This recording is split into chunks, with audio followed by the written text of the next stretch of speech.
जैन बेटा हम आर्थिक क्रियाकलाप है। आर्थिक क्रियाकलापों में एस्किमो जनजाति का हम सामान्य परिचय कर चुके हैं। आर्थिक क्रियाकलाप जो चल रहा था, आर्थिक क्रियाकलाप में हमने सामान्य परिचय में ही अध्ययन कर लिया था कि भोजन किस प्रकार का भोजन है। भोजन के बारे में हम जानकारी पूरी ले चुके हैं। तो भोजन हमने देखा था कि भोजन है, भोजन किस रूप में लेते हैं। तो भोजन के रूप में वो क्या करते हैं, शिकार है, शिकार करते हैं। शिकार की हमने आज शिकार की बात करनी है। शिकार किन उपकरणों की सहायता से किया जाता है, तो उनकी हम बात कर चुके हैं। उनके वस्त्र, निवास गृह, इनके बारे में हमारी बात हो चुकी है। तो अब इतनी जानकारी के बाद में हम लेते हैं शिकार। तो शिकार थोड़ा सा बड़ा टॉपिक बनाया था, इसलिए अलग से लिया जा रहा है। तो शिकार है, शिकार अलग अलग ऋतु में अलग अलग विधि के द्वारा किया जाता है। 3 ऋतुएं हैं, तो 3 प्रकार से शिकार किया जाता है।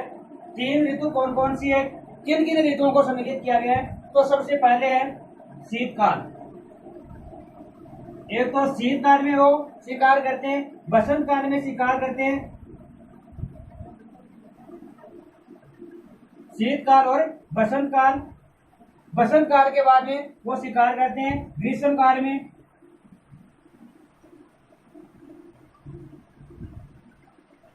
सबसे पहले देखते हैं शीतकाल। तो शीतकाल में वो किस विधि के द्वारा किस प्रकार से वो शिकार करते हैं।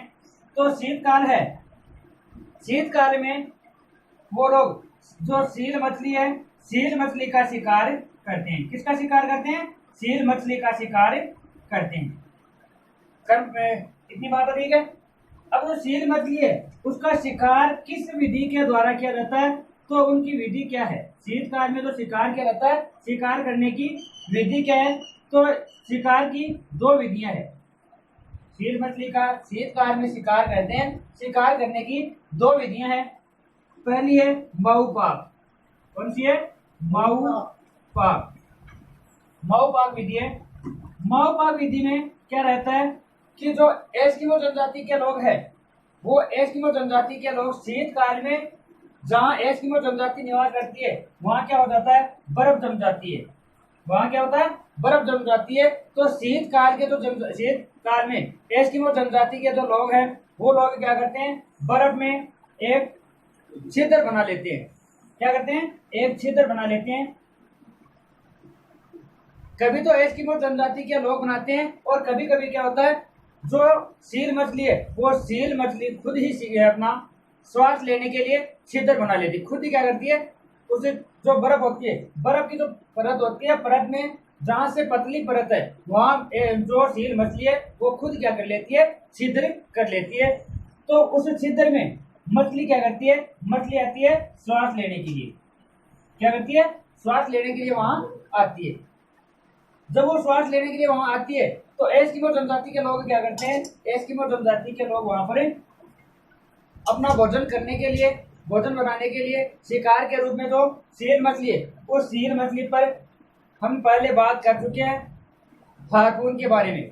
हार्पून के बारे में हम बात कर चुके हैं। तो वो क्या करते हैं, जो हार्पून है, हार्पून की सहायता से वो क्या करते हैं, हार्पून की सहायता से शिकार कर लेते हैं। किसका, सील मछली का। तो मऊपाक विधि क्या है, मऊपाक विधि है कि जो बर्फीला क्षेत्र है, टुंड्रा प्रदेश है, उस बर्फीले क्षेत्र में सील मछली, जब सील मछली द्वारा बनाए गए छिद्रों से मछली श्वास लेने के लिए बाहर आती है, तो उस समय क्या होता है, ये लोग एक हड्डी होती है, हड्डी की छड़ लगा देते हैं, हड्डी की छड़ लगा देते हैं। और वो छड़ जब उस छिद्र पर लगा दी जाती है, तो जैसे यहाँ मछली आएगी और यहाँ श्वास लेगी, तो इस छिद्र में लगी हुई जो छड़ है, वो छड़ क्या है, हिलने लग जाएगी। हिलते ही पता चल जाएगा कि यहाँ पर सील मछली पहुंच चुकी है, तो उसका क्या कर लिया जाएगा, शिकार कर लिया जाएगा, उसका शिकार कर लिया जाएगा। यह विधि है, इस विधि को क्या कहा जाता है, मऊपाक विधि कहा जाता है। क्या कहा जाता है, मऊपाक विधि। यानी जो बर्फ है, बर्फ में जो छिद्र बने हुए होते हैं, उस छिद्र में मछली श्वास लेने के लिए आती है, और जब वो आती है तो जो छड़ लगी हुई होती है, हड्डी की छड़ होती है, वो हड्डी की छड़ हिलती है, और तब पता चलता है एस्किमो लोगों को पता चलता है और वो एस्किमो लोग हैं वो हार्पून की सहायता से उसका शिकार कर लेते हैं और इस विधि को क्या कहा जाता है, माओपाक विधि कहा जाता है। दूसरी विधि है बेटा इतुरपाक। कौन सी है? इतुरपाक। इतुरपाक है। इतुरपाक में क्या होता है? इतुरपाक में एस्किमो लोगों द्वारा दो छिद्र बना दिए जाते हैं। क्या क्या होता है? जो बर्फ जमी रहती है उस बर्फ पर दो छिद्र बना दिए जाते हैं। एक छिद्र से तो एक एस्किमो है वो क्या करता है, एक तरफ एस्किमो है वो लोग यहाँ पर इसको भोजन डालते हैं। एक छिद्र से तो भोजन डाला जाता है, चारा डाला जाता है। और दूसरे छिद्र से क्या करता है, दूसरे छिद्र में दूसरा एस्किमो जनजाति का जो व्यक्ति है वो व्यक्ति वहां पर उसका इंतजार करता है कि कब वहां यहाँ पर मछली आए। तो मछली आने का पता कैसे चलेगा कि जो व्यक्ति एक तरफ से भोजन डालेगा तो वो देखता रहेगा कि कब ये भोजन लेगी मछली। मछली यहाँ भोजन लेने के लिए आती है, उस समय दूसरा एस्किमो जनजाति का जो व्यक्ति है वो क्या करता है, भाले की सहायता से यहाँ पर वार करता है। इस छिद्र से जो मछली होती है ना बर्फ के नीचे, उस मछली का शिकार कर लेते हैं। तो इस विधि को क्या कहा जाता है? इतुरपाक विधि कहा जाता है। क्या कहा जाता है? इतुरपाक विधि कहा जाता है। यानी इसमें दो छिद्र होते हैं, एक छिद्र से भोजन डाला जाता है और दूसरे छिद्र से दूसरा एस्किमो है वो क्या कर लेता है, शिकार कर लेता है। तो इस विधि को क्या कहा जाता है? इतुरपाक कहा जाता है। अब बात करते हैं बसंत काल की।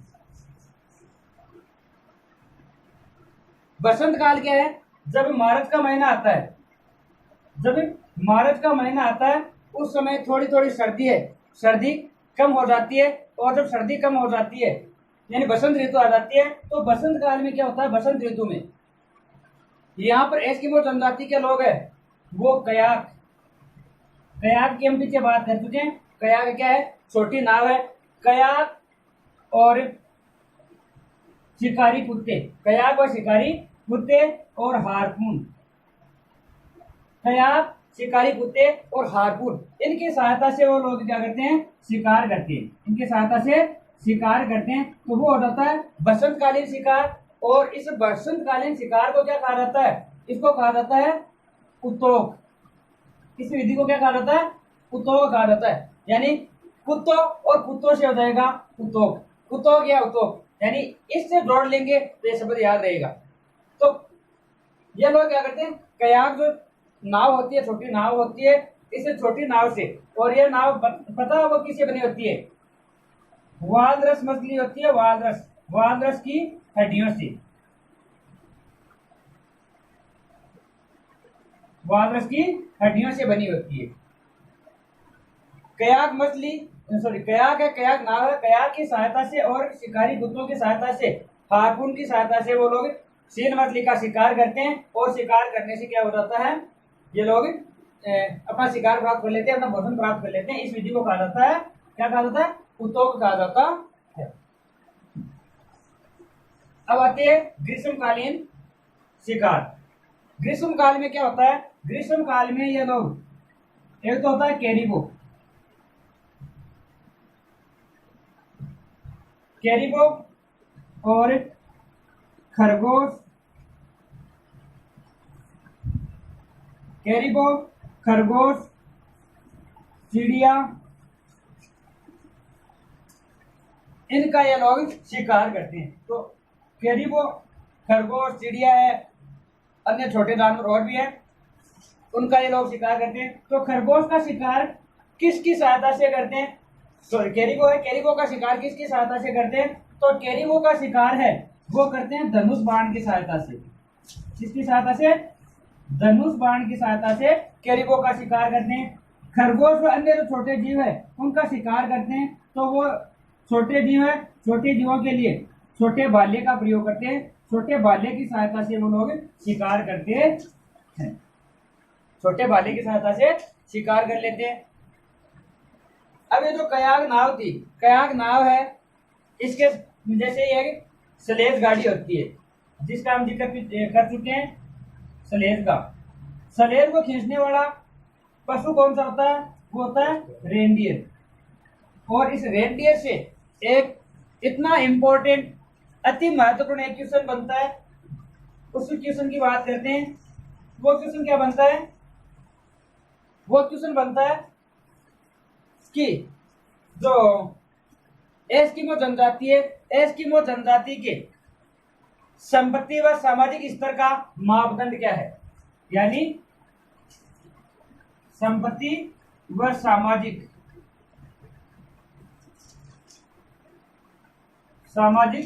स्तर का मापदंड।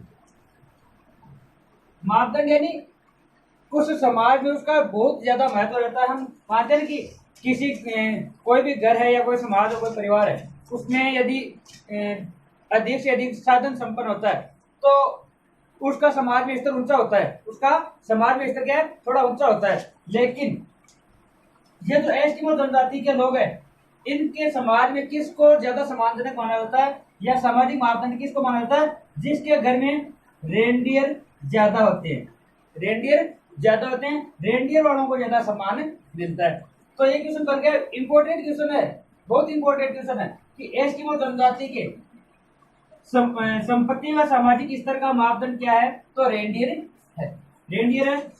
शिकार हमने सबसे ज्यादा किया था सील मछली का। किसका किया था? सील मछली का सबसे ज्यादा शिकार किया था। तो सील मछली है, इसका आर्थिक महत्व है, इसका आर्थिक महत्व क्या है?